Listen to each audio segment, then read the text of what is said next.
Perfect. Got it. All right. Okay, all right. Welcome again, everyone, to Fire Safe Sonoma's Fire Alliance meeting. And so today we have uh, two guests from the two resource conservation districts in Sonoma County. We have Valerie Minton Quinto and Adriana's Stagnaro. I never use your last name, Adriana, because I can hardly pronounce it. But Valerie oversees the RCDs, the Sonoma RCDs, day-to-day functions while providing strategic direction for the future. She's building partnerships and advocating for the RCD at the local, state, and federal levels. And they'll talk a little bit about that here in a minute.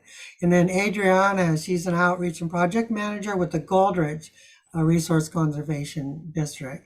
And she develops and manages voluntary conservation and habitat enhancement projects on private land, including wildfire habitat enhancement, forest management planning, wildfire protection planning, and public education. And she's a rock star when it comes to writing grants. I'll tell you that. She's amazing.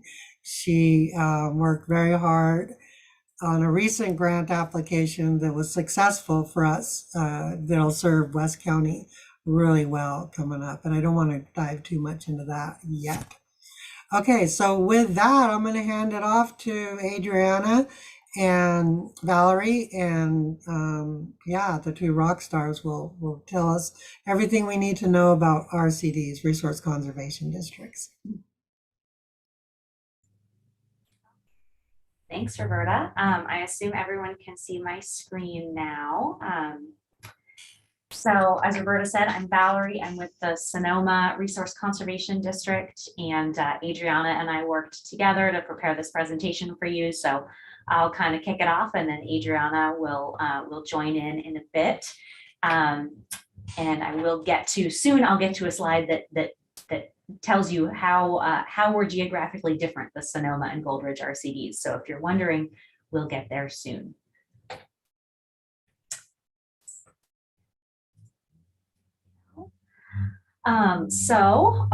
Resource conservation districts are actually local government agencies, but we are really special in the fact that we're not regulatory, and we work cooperatively with landowners on a voluntary basis. And our role is really to respond to natural resource issues by helping the people that own and manage the land be part of the solution. And we coordinate and collaborate with many community partners, including Fire Safe Sonoma. And by working both with the folks that own and manage the land, and then with other organizations that are active in those watersheds, we really work to achieve conservation at a watershed and landscape scale. Oh, goodness, that just took me very much further than I wanted to go. I won't do that again. Okay, so as promised, here's a map that shows the two resource conservation districts in Sonoma County, Goldridge RCD in the West County, and Sonoma RCD kind of wrapping around to the north, east, and south. And so as two districts serving communities in Sonoma County that are very connected to one another, our two RCDs work really closely together and do the best we can to deliver pretty consistent services, regardless of which RCD you live or work in. So we accomplish our work through a variety of different kinds of programs. We do planning and assessment, getting out on the land and assessing resources and helping people figure out what's going on and what could be done next. We implement on the ground projects. We do education for both youth and adults in the community. And then one of the things that makes us unique is sort of our foundational service of technical assistance, which means that anyone who has any kind of natural resource problem or concern on their land can give us a call. And if we have the appropriate professional to help with that, we will send someone out for free for a site visit to walk the land and talk with you and give some advice for what to do next with that problem. We work with rural landowners, farmers and ranchers.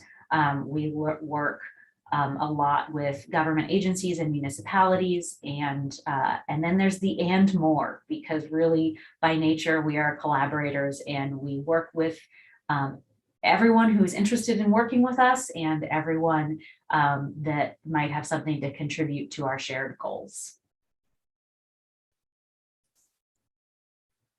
This is a pie chart that's an example of our funding from one fiscal year, and I realized, unfortunately, that that's not showing up too clearly, but kind of the main message of this pie chart is that most of our funding is intergovernmental, and so that's grants and contracts that we go out and unlike many other government agencies, we don't have a large guaranteed annual budget. We go out and, Roberta mentioned Adriana being a grant writing rock star, which is totally true. And the reason Adriana has to be a grant writing rock star is that RCDs don't have money just sitting there that we get to spend on the things that we think are important. We have to go out and seek out grants to do that work.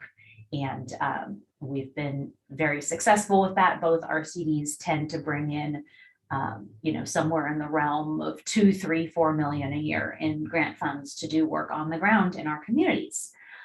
We also do receive private donations and always really appreciate that support. We do a little bit of fee-for-service work if there's something that someone needs help with that we can't find grant funding to help with, but they still want our skill set to come help them. Sometimes people actually hire us like they would hire a consultant to help out on their land. We sometimes charge, most of the time we charge cost share for projects we're doing so that the participating landowner covers a little bit of the cost of that project and is really investing in the outcome. So some of our funding comes from that. We get a little bit of property tax money, and we also work with foundations on grant funding. So we like to share this info with folks because I think it's helpful to understand. Sometimes people call us up and want to pitch us on an idea and think that we will have money just sitting there ready to go. And unfortunately, it takes a little bit more time and sort of elbow grease for us to bring in grant funds to make things happen on the ground. Some examples of the types of projects we do or the types of resource issues we work on. Soil conservation is our classic issue. That's what RCDs were created to do 70 or 80 years ago, is work on soil conservation. And then since then, our work has expanded to include water security and conservation, water quality improvement. We work on local groundwater management. We help people comply with regulations set forth by other agencies.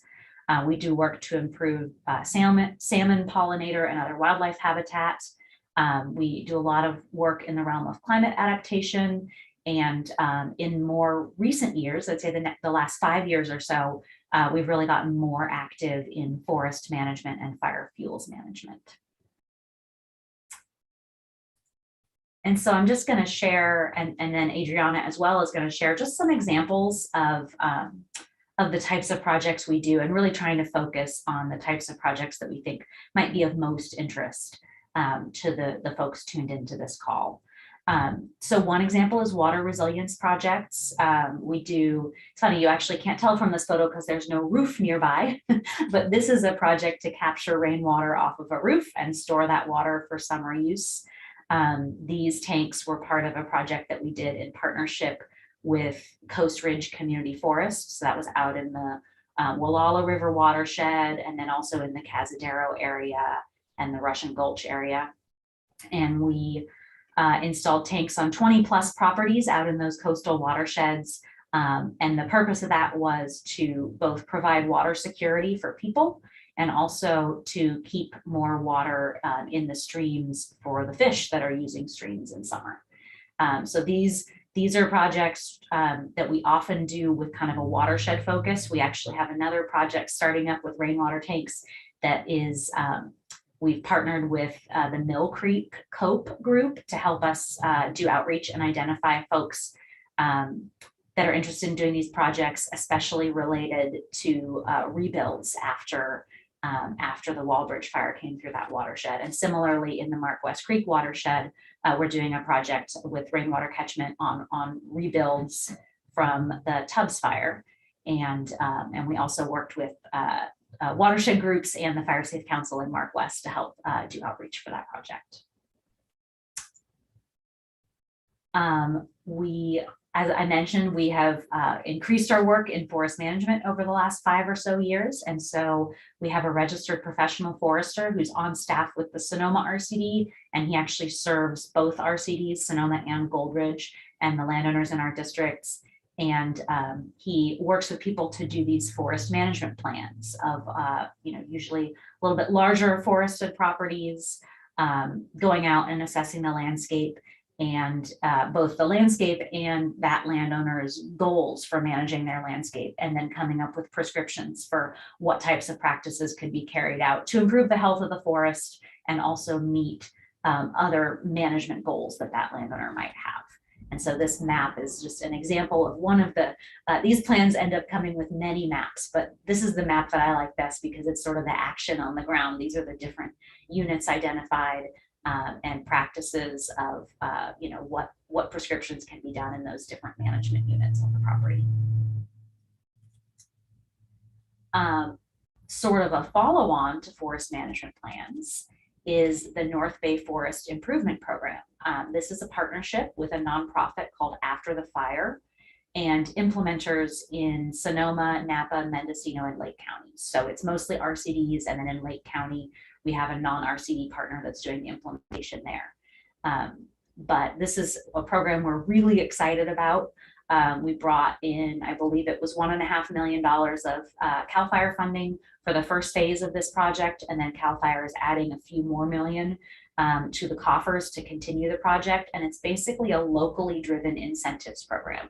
So if you have heard of or worked with CAL FIRE's CFIP or NRCS's EQIP programs, this is similar, but with a local face. And so, we have these local implementing organizations able to prioritize what practices we're going to use, what payment rates are appropriate for those practices, to offset roughly 60% of the cost of implementing forest management practices, and then working with folks within these local RCDs and implementing organizations to get projects done. So the way that this works, and maybe I'll advance to the next slide, which shows some practices, is the program. I mentioned practices and payment rates, and all this info is available on the website for this program, for the North Bay Forest Improvement Program. So there's no need to try to capture all these details if it's something that you're interested in. There's tons of information on the website, including these tables. But basically, the ideal is if somebody has a forest management plan, like that map I showed that shows these different management units and what practices to implement in each management unit. And the landowner then takes that plan and applies and says, okay, maybe I have 100 acres of management units, and that's a lot for me to bite off at once, but I'm going to choose this one management unit.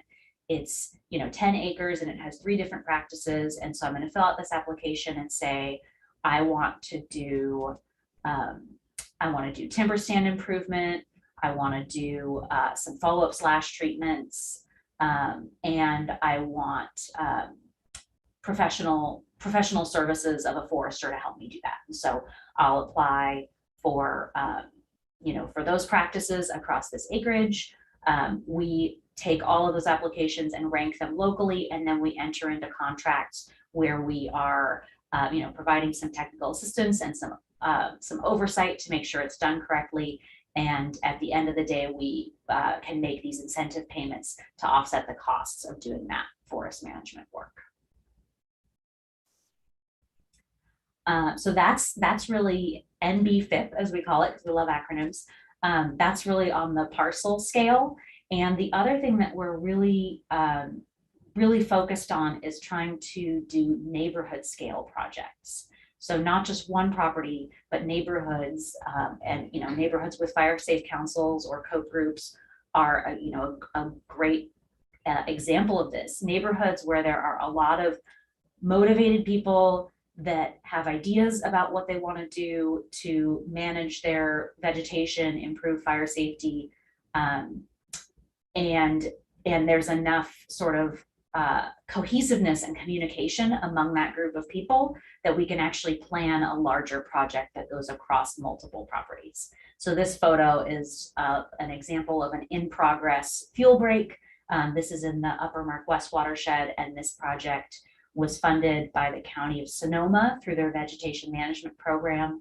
And it came about because Mark West had a fire safe council that was able to mobilize people and figure out what needed to be done, and outreach and get people on board, the people that own the land where the work would be done. And then the RCD was able to come in and work with the Fire Safe Council to write a grant proposal and handle all the logistics of actually getting this work done. So that's something that we're really trying to focus a lot in that direction of working with cohesive groups of landowners and land managers, so that we can have a larger impact for watersheds and neighborhoods. And I think that is my last slide. So I will switch it to the next and pass it to Adriana. And then Adriana, just let me know when you want me to advance the slides, please. Oh, perfect. Thanks, Valerie. So in the same spirit of a group of organized landowners getting things done, like Valerie was saying, this is an example from West County, from the Occidental area. Some of you on the call are familiar with this neighborhood, the Joy Ridge area. This is a group of forest landowners who have really small parcels. The range of parcels that you see highlighted there is between 5 and probably 30 acres. But they had goals for doing forest management. So they approached the RCD office and said, we hear you're doing forest management plans, which is what Valerie had mentioned before. And they said, we really would like to do a management plan for our area. And so in a sort of a pilot project, we worked with a local forester, Matt Green, to do a community or cooperative forest management plan for this neighborhood. There's about 50 parcels, and you see they're not contiguous, but they are close enough together to really do some good across the landscape. So what they've done is they've created a plan, a singular plan, using a recognized forest management plan template that can be used to access funding from a variety of funders, and I'll get into that in a moment. And they have met with the forester. They've talked about their goals for management. They've received, some education from the forester about what options are on the table to them. They vetted through them and came up with a cohesive plan that's sort of something that everyone can agree to. They also have individual plan page addenda specific to each of their parcels that talk about, here's the infrastructure I have on my property. Here are some of the things that my specific parcel is interested in doing or not doing.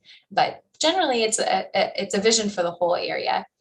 A lot of what this neighborhood is doing, and then it'll probably resonate with you guys, is doing a lot of defensible space work in the woods around their homes and structures. But they're also going to be doing some forest thinning out beyond the defensible space zone. They even are looking at some ridge top and road line shaded fuel breaks. And they also want to do redwood planting too, to make sure that the redwoods forest stays a redwood forest. So as Valerie was talking about, there are funding programs that landowners can access to do these activities once they've planned them. And this plan document that they've come up with as a neighborhood will allow them to access that. It'll allow them to access funds from the North Bay Forest Improvement Program at the local level, or programs through CAL FIRE like CFIP, or EQIP from NRCS. So doing that work, and it does take some time, as you know, getting anything done with many people takes time, but it's worth it after they've gone through the collaboration, building, and planning, because now they'll be able to fund some work on the ground. Next slide. Oh, sorry, next slide, Valerie.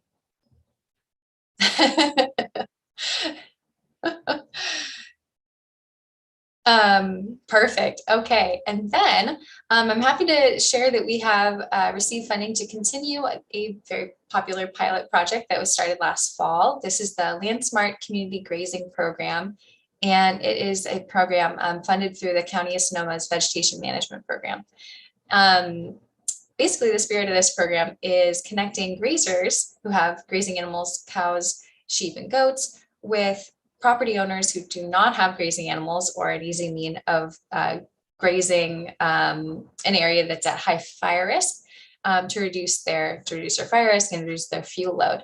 So it is actually, if you go to the next slide, Valerie, you'll see this is a collaboration between the RCDs, both Goldridge and Sonoma, with University of California Cooperative Extension's Match.Graze. So already there's this network of grazers and landowners matching up online. They like to tease that it's a little bit like a dating service for not for romance, but for getting grazing done on the ground. You can see this map. You can go and visit this website yourself, Match.Graze. And you'll notice that our area in the North Bay has a lot of pins, and it's people who have grassland, whether that's pasture land or natural grassland, or something else, matching with people who have grazing animals. Next slide, please. So you see the way that our program is set up, and I apologize, the text on that bottom is a little cut off. But essentially, landowners who are in high fire risk areas, who either have a single parcel property, a single property that's 4 to 20 acres, or they have a neighborhood property that's 4 to 100 acres of contiguous land that's in need of grazing, especially if it's in close proximity to at-risk or disadvantaged communities. They can apply to have this highly incentivized service on their property, matching them with grazers. So grazers and landowners are welcome to apply. We haven't reopened the application for this yet, but I anticipate that we will soon, probably in the next month or so that we can get grazing done before fire season. And lastly, oh no, you were good. Also wanted to mention to you another resource is our Sonoma County Forest Conservation Working Group. So the working group is bigger than the RCDs themselves, though the RCDs are a member of the working group, but it is a group of foresters, natural resource professionals, landowners, parks, a whole variety of people who have a vested interest in the good management of forest land. And the history of the forest working group is kind of interesting, and I just put some facts on the left-hand side there, because what inspired the formation of the working group was this realization that Sonoma County is very parcelized, and a lot of our forest land is divided up into small parcels that are no longer really industrially viable for doing forestry, but still forest management needs to happen. So from the top of that list, you'll see our county is a little over 1 million acres. Next bullet down, half of the acreage of the county is forested, and forest is defined as 10%, having 10% tree cover. So that covers a lot of ground here, and that the percentage of forest parcels that are smaller than 100 acres, we kind of think of 100 acres being the scale that typically you get more bang for your buck when you're doing forest activities like timber harvests. Only 93% of them, so only 7% are larger than 100 acres. In terms of the actual acreage of our entire county, that accounts for 1/3 of the forested acres. 30% are in this smaller parcel size. So we have a real need to be thinking about how these non-industrial forest landowners can get work done. And the way that we serve those kind of smaller parcel forest landowners is by giving them education, partnering with larger landowners, and access to resources. So this little snippet here is from our website, and it shows a few of the items in our learning library that you can access. You can look at our meeting recordings, workshops and presentation recordings, our stewardship resources, and then there's just some kind of interesting resources on topics like forest roads, how to manage forest roads. What are some, resources around creating a community forest? What if you have a forest property and you need to plan for succession? Who's it going to go to next in your family? So there's just a lot there to access, and I encourage you to go and look at it if you're curious. And then I think that is our last slide. Valerie and I have tried our best to stick to topics that we think are most relevant for this group, but there's a whole lot more that we could talk about just in terms of what RCDs do. So please, if you have questions, let us know. Also, feel free to browse our websites to learn more. All right, perfect. Thank you, guys. I have a question right off the bat, and I'm not sure if I heard you right, Adriana. Did you say forest road improvements or something? How does that work? And can we leverage that opportunity in such a way that we can maybe use some of those roads for evacuation? Just a thought out of the blue. Well, so forest road improvement usually has to do with the hydrology of the road and its impact on the watershed. So oftentimes these roads were put in, I mean, they're historic a lot of the time from, back in the old days of logging, and there's been a lot of historic issues with them not draining well or not laying well on the land, and so causing erosion and other kind of downstream effects. That's typically what we talk about with forest roads, but ingress and egress is another issue, and yeah, I think it's possible to look at using roads for evacuation, old forest roads for evacuation. Yeah, and maybe even as an anchor point for some shaded field breaks where we can, if they're situated in a good spot, like, on or near a ridgetop. I was out yesterday morning with Mark Enos from Napa Firewise, and we were looking at stuff up, but right on the border between Sonoma and Napa, trying to figure out ways to put some breaks up there. They've got funding to do some stuff, but it's going to require some collaboration. So anyway, but yeah, when you mentioned roads, I thought, well, wait a second, there's a couple of ways we can make these historic forest roads useful for fire safety. I want to say too, like that, I think that is possible, but yeah, as far as like the vegetation part of clearing around the side of the roads, that's really falls in the vegetation category more than the roads category. And then sometimes even with the roads, they're talking about decommissioning them so that they're not used anymore because they're just no good on the land. So you'll have to look and see, does this road still make sense, or is it causing more harm than good? But if it's useful, then sure, it could be upgraded potentially for evacuation. Interesting. And then another question I had about the grazing. So as I understand it, so you see if you qualify for it based on those criteria. Are those and criteria? Well, no, those wouldn't be any of those criteria. So how does somebody go, once you guys have that live, how would somebody go about using that resource? Can you kind of walk me through the workflow of that? And then let us know, are there any costs to the user of that resource at the end of the day? Sure. Yeah, I think there's so your last question first. I think there's a 10% cost share, but I'd have to revisit the details from the landowner. Sorry, 10% just to show buy-in, or the landowner can request a waiver so that it comes 100% supported to them.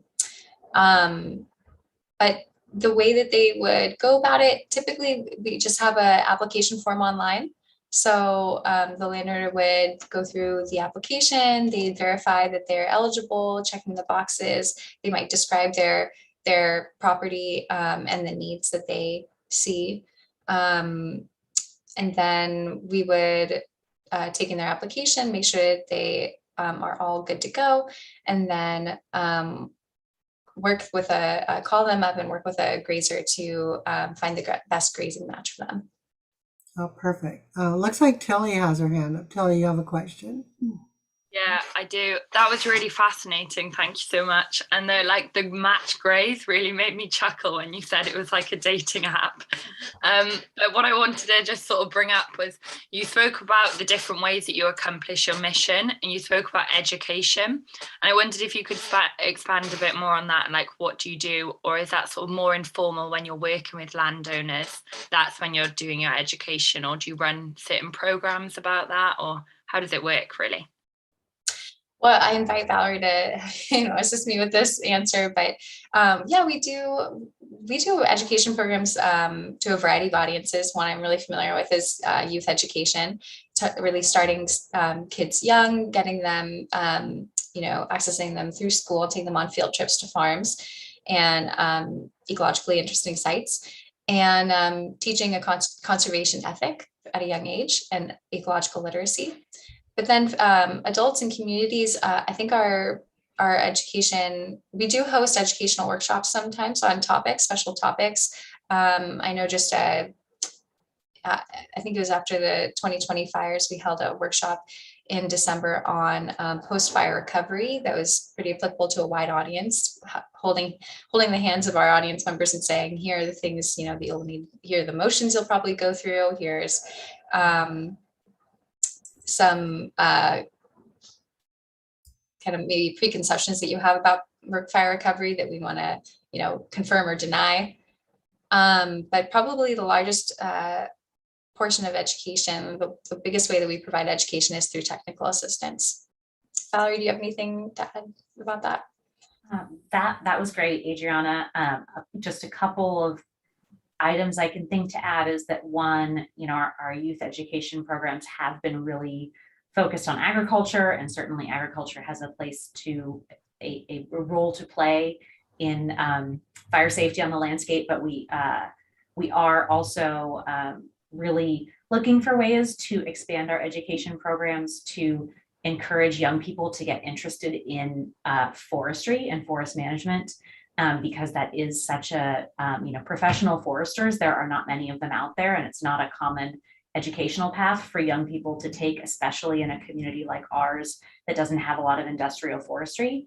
And so we're really trying to expose youth to, those concepts and get more people interested in becoming foresters. For adult education workshops, I would just add that we really try to be responsive to what folks seem most interested in. It sure changes over time. And so definitely we've done a lot of the, really sadly, we've done a lot of those post-fire workshops and webinars in recent years and had a great response to those. Not related to forests and fire, we've also had tons of interest from ag producers in climate smart agriculture. So that's another area where we've been doing lots and lots of workshops and education recently. And just the last thing I wanted to add about workshops is that it's not always just us talking at people. We do our best to bring in the best resources possible. And so, in some cases that's folks from Fire Safe Sonoma or from, that's really important. Anything that has to do with fire safety, we are a dot connector, but we're not the experts on that. So we really try to make sure that we're bringing the best info possible instead of just being RCD talking heads. Perfect. I'm glad you mentioned the forest manager.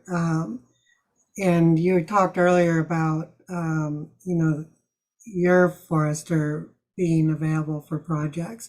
I know he's pretty busy, and I'm sure he can't keep up with the workload he has now. But I know we've tried this before to find funding to bring on another forester to share. With that said, do you know of any way where folks can get access to a forester? It doesn't have to be Jason, but are there other ways that people can get access to a forester? for their projects? I can start that one, and then Adriana might have other ideas. So when it comes to just sort of one-off technical assistance, if someone just really wants to, walk around for an hour and talk about their property and get some advice, Jason does, our forester at the RCDs, he does prioritize being available for that kind of thing. When it comes to the in-depth, forest management planning, yeah, that's where his plate is pretty heavily loaded, and he's not taking on new forest management plans right now. Hopefully he will be in a few months, and we are working to bring on a forestry technician, which is someone with a forestry degree that's not yet a registered forester, who can train under Jason and really increase our capacity. So hopefully we'll have a lot more capacity to take on forest management plans. We have funding for that position for 4 years, so that's very exciting. But the other pieces I mentioned for forest management plans, for that in-depth level of assistance, I mentioned that CAL FIRE is adding money to that North Bay Forest Improvement Program. And part of when we got that second grant, part of what we asked for was to be able to have funds where we could actually cost share forest management plans. So like Adriana mentioned, Matt Green did that Joy Woods plan. Matt Green's a local consulting forester, and if someone wanted to work with him or with another consulting forester, starting this fall, I think the applications are supposed to open in August. Somebody could, if someone was interested in doing a forest management plan, they could find a consulting forester they wanted to work with and apply to NBFIP to get funding for not the whole cost of that forest management plan, but a good chunk of it. So we've recognized that we can't do it all, and we're, in addition to bringing in funding resources for our own staff to provide services, we're also always trying to find funding resources to support people working with other consultants as well. Yeah. I can add to that too, just that if you're interested in knowing who your local foresters are and getting in touch with them, you have the funding, you're not concerned about accessing them through the RCDs, you can see a list of local foresters on the Sonoma Forest website. And I just put a link to that list in the chat. Oh, perfect. Perfect. That was going to be my next question is, do you have a list of folks that have that skill set? And I talked to Jason about this before. It's like, he's really disappointed that there aren't more young people out there today following that field of study. And I'm wondering how we might be able to help increase the interest in that field. I think years ago, the junior college used to actually have a forestry program, if memory serves me correctly, like back in the early 80s. I think when I was a boot firefighter, I did some work experience through that program, but I don't think it exists anymore. I'm wondering do you guys know if the junior college is planning on doing anything like that again soon, or are they already? I don't know that they have exactly like a forester's track, but they do have a course in forestry taught by Fred Bufrad, who's a great, great teacher and forester. And then they also have a new wildfire fuels management track program that's happening now. That kind of, I think, puts people more on the trajectory of doing specifically fuels management and prescribed fire. Yeah, I don't know if they're continuing that foresters program. I know they know it's a need, so maybe that is coming. Yeah, I might ping Jason down the road here and see if he might want to come on and talk a little bit about what a forester does, and share with us some of that information. Anybody else have any questions? I feel like I'm the one asking all the questions. Come on, you guys. Here's your opportunity. Okay. Is there anything you guys want to take a deeper dive in, or while you have the floor, Valerie? Go ahead, Priscilla. Sorry. Yeah, I have a couple of questions. One is there any interest by the RCD in looking at Arundo Donax? Because I heard your interest in the watershed, and this is a really huge issue for us out here. I live on Fitch Mountain, and the whole Russian watershed up here is full of Arundo Donax. And we would like to get rid of it. That's my first question. Yeah, Priscilla, that's really a tough one. So many, I don't know, I would say almost 20 years ago now, Sonoma RCD, back when we were called Sodiomi RCD before two districts merged together. You might remember that name if you follow RCDs. We were part of what was called Russian River Team Arundo. And it was a really large effort of the RCD and nonprofits. And we did all of this big programmatic permitting and all of this mapping and planning. And where we were really effective was getting the Arundo Donax off of the smaller tributaries to the Russian River.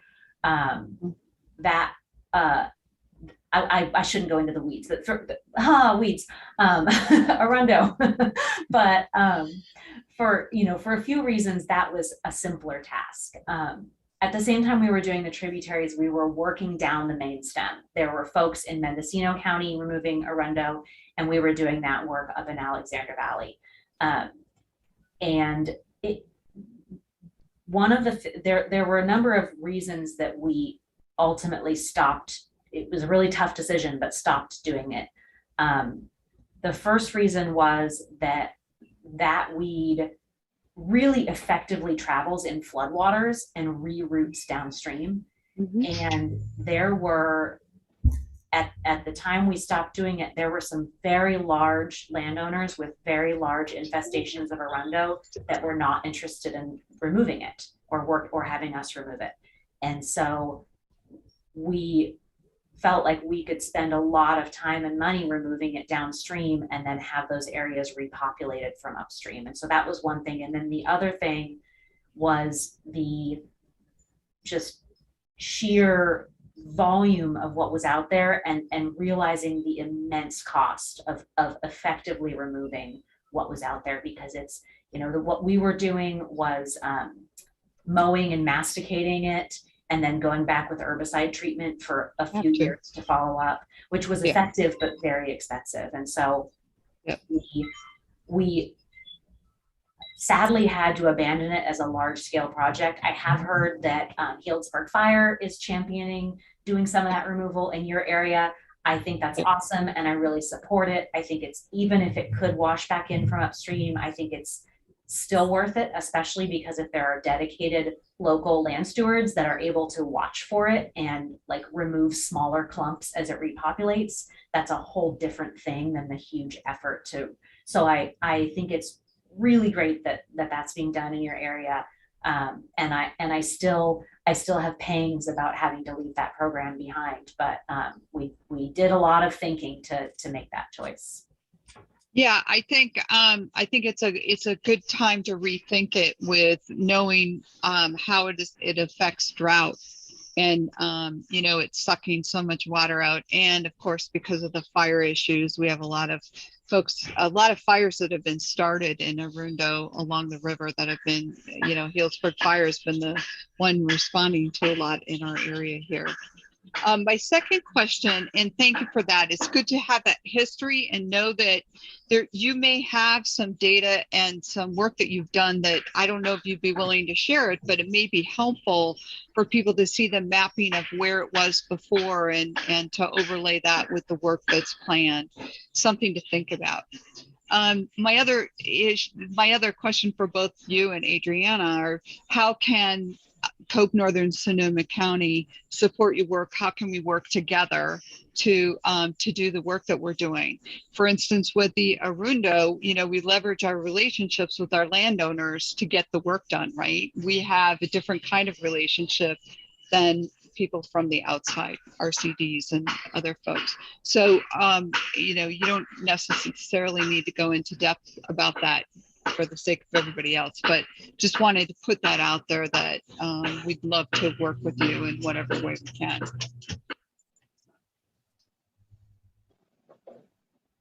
I mean, yeah, generally speaking, I think just what you said about being sort of the insiders in the neighborhood and helping make connections and get people on board for projects. I think it's really, So far, there's so much need in our district, much more than what we can attend to all at once. And so we've been mostly going where folks invite us to come, talk with them and hear about what you want to work on, and then we figure out whether there's a good connection between what you want to work on and can we bring value to that activity. Because sometimes neighborhoods are doing great work that either you don't need another partner at all, you can do it through the resources in your neighborhood, or maybe you need a partner but you already have other great partners like like the folks that are working on that Arundo work.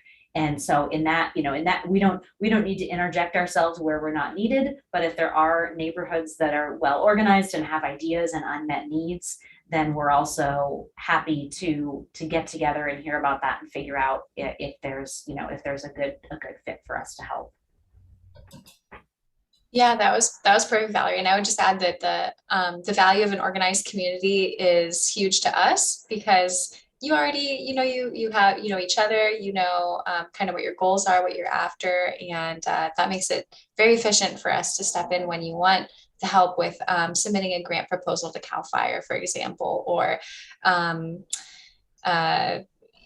identifying a need in your area that you don't know how to address, but is, throughout the area. I was just thinking about how the grant that Roberta so kindly praised me on for helping with writing was made so much easier because all the landowners who were involved in it worked together. They had a vision. They had been talking for months. They were able to act really swiftly when the opportunity to put the grant in arrived, even had done legwork in advance. Actually, it was a grant that we had written a year prior and just needed to update a little bit for the current year. But I think that's something that I would just encourage is if you know that there's a grant program you want to apply for, that you work on your application with the RCD or Fire Safe Sonoma or whoever your fiscal sponsor is well in advance before it's crunch time. That's great. That really helps. And the other thing is, just with my kind of like forest working group hat on, is we like to help communities learn about their forests. So if you want to have a speaker come out, you can just kind of reach out to us and say, hey, we're interested in learning more about fire fuels or forest health and pathogens, or just, what should we know that we don't know? We can put a little presentation for you together for you, and do what we call a house meeting, where we have the neighborhood come together and do a meet and greet and network. So yeah, just an organized community is a great resource. Kind of like what you did for us here. All right. Phil, your hand started out bright yellow. Now it looks like it's turning white. Go ahead. Must be poison oak. I don't know. I'm from Hacienda out along the Russian River, and we are an organized community. We have an active Firewise Cope Council. We've been doing chipper programs for several years. We had one last week. We had over 40 chipper piles that we organized. We were very happy about that. And we just, we're just about to complete some work that was funded by a grant from the county to clear about 12 acres of land along a creek that was right in the heart of town and at the bottom of town. So if the old berry vines there caught fire, it had a really good chance of spreading throughout town. But we don't know anything about writing grants, although we managed to score a couple, but we also don't know where to go next. And is this, I was really interested in what you talked about the neighborhood scale programs. How do we go about learning more about that? Maybe having somebody from one of the two RCDs come out and wander around town with us a little bit and take a look at what we have. Sure.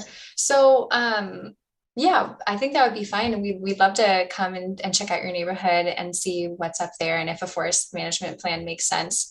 I would just note that we have a waiting list on our forest management plans, and planning funds are funding dependent. So we're always like Valerie said, we're always kind of playing that game of like, who can we serve this year and how much will be coming in next year. And, but yeah, I think that would be a good place to start is just having a site visit and seeing what you're talking about. Now, even I wonder, Adriana and Valerie, if just a cursory visit, even though you have this long waiting list, maybe you can connect with the folks at Hacienda and just kind of suggest to them what they should start doing ahead of even doing that plan. Because there's probably a laundry list of things that, the forester's going to need to craft that plan. And a lot of it might be based, that they can get out of the local folks there. So if they can get an idea of what might need to go into that plan, they can start some of that work up front and save time on the backside. That'd be great. So the two RCDs, you were going to tell us how you work together. Who are you going to call? Who should I contact about this? Good point. Maybe Valerie and Adriana, you can kind of talk about how you guys got started actually, and how you ended up with the footprints you're in. Oh, well, the short answer to how we got started is that voters got to decide whether they wanted to have a resource conservation district. And the first group of voters that decided that was the Gold Ridge district. And so they banded together and voted on that area. And then after that, districts started popping up all over the county. And eventually all the other smaller districts merged together into Sonoma RCD, and Gold Ridge stayed independent, which is, I think, I grew up in West County, and I think that's just beautifully perfect for West County that Gold Ridge has stayed an independent district. But actually, it was hard to tell from the map that I sent, but on that lower Russian River, the Gold Ridge district is to the south of the river, and the Sonoma district is to the north. So I think when you refer to Hacienda, I think you're talking about a community that's north of the river. If I remember partying under the bridge in high school correctly, I think. That was you. Oh my gosh, we swam in the same spot. You're right. Hacienda is on the north side. Yeah. And we do tend to work really, the RCDs tend to work really closely together in that area because there's so much connectivity and kind of kinship between the lower river communities. I feel like it doesn't matter that much which side of the river you're on, but that Hacienda is our district, and actually our forester is the same person regardless of the district that you're in. So probably Jason's the person that could come out for a visit and a chat. I'll send you my contact info. Thank you. Thanks, Bill. All right, Paul, you're up next. Don't forget to unmute.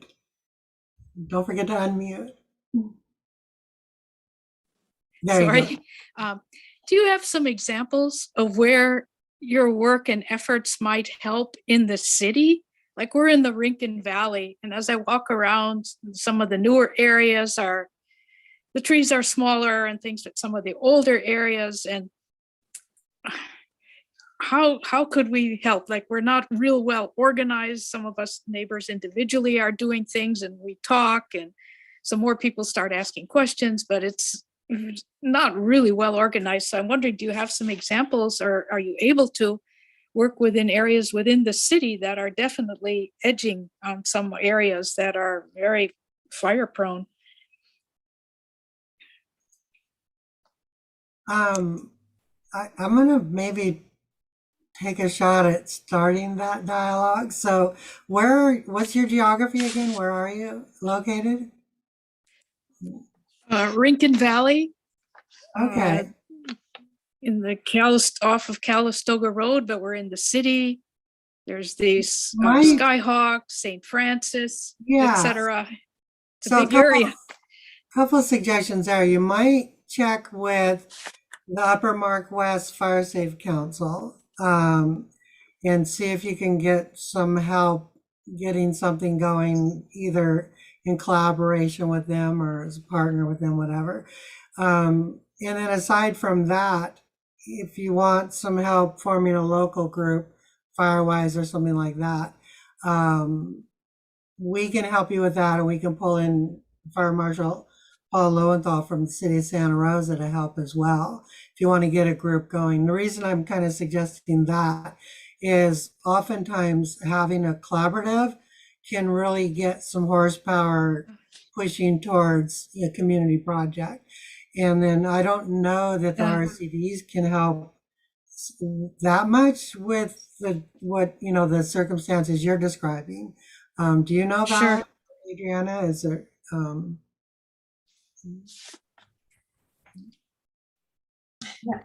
I'm trying to think of the best answer to that question. I mean, we generally don't work in the urban footprint in kind of more concentrated neighborhoods. There's no rule that we can't. But when I think about like the funding sources that are out there to support vegetation management work, I think it would be, with those types of funding sources that we work with, I think it might be tough to make a case for veg management on those really smaller residential parcels, where the work ends up, kind of looking a little bit more like landscaping than forest management. And so I think I think Roberta's suggestions about, kind of getting a neighborhood group organized are spot on. And then, we certainly do it if, go out and provide technical assistance if there's something. I mean, if you're talking about defensible space around homes, we might not be the best ones to provide the technical assistance. But if you have issues that are more focused on kind of natural communities of plants in the neighborhood, we certainly can at least provide some advice. I think that comes up more in urban neighborhoods that have like creeks running through them and a lot of vegetation. We're going out to one of those soon on Mark West Creek, where it's a urban neighborhood, but they have enough creekside vegetation that they need some advice from us. So that's usually how we kind of get into those environments. Yeah, and I'm glad you asked that question earlier because I was kind of, I guess, subconsciously making some assumptions about what people may or may not know. And I should probably be more clear about what Fire Safe Sonoma does versus what the RCDs do. And so what Fire Safe Councils do, well, Fire Safe Sonoma, we're the countywide Fire Safe Council, so we work with the local community groups. And fundamentally what we focus on really is kind of a, from the building out kind of philosophy. And we're very, we work really well within the communities proper, whether it be a subdivision or a town or the built environment, whatever. And then the RCDs, correct me if I'm wrong, Valerie or Adriana, but the RCDs, it's a resource conservation district. So their focus is really beyond that into the resource, whether it be watershed or the trees, that resource kind of a thing. Not sure if that makes it perfectly clear, but maybe as clear as a bathroom window. It helps. Okay.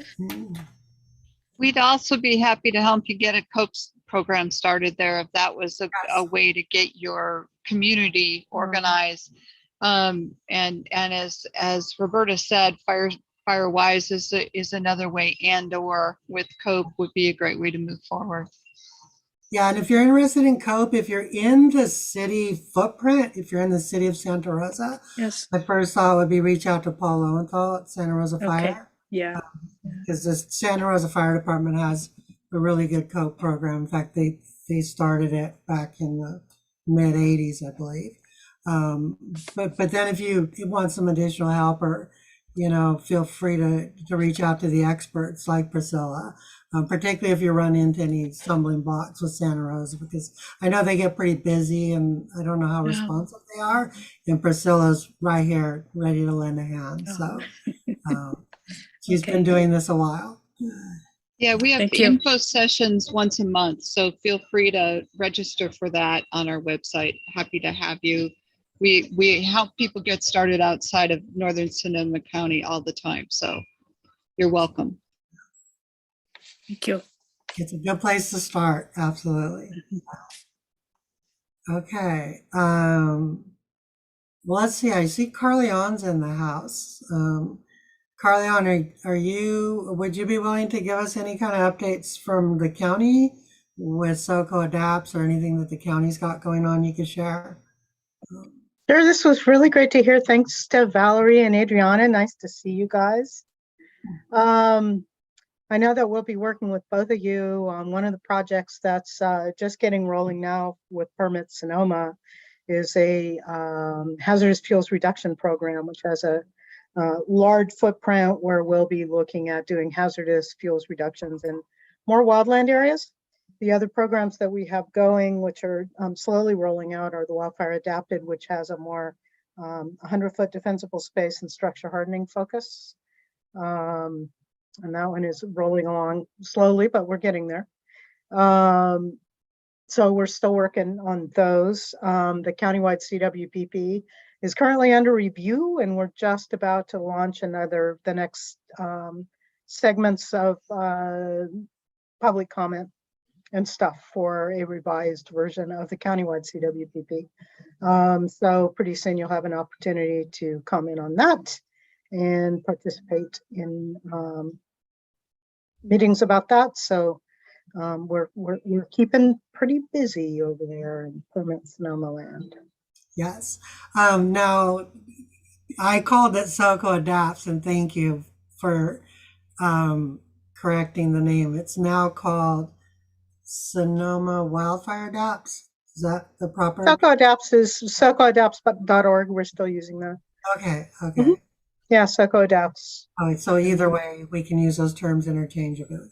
Yeah, SoCo Adapts refers to the Wildfire Adapted Sonoma County. It's just that's the longer descriptor. The website is SoCoAdapts.org. Okay, perfect. All right, thanks, Carleon.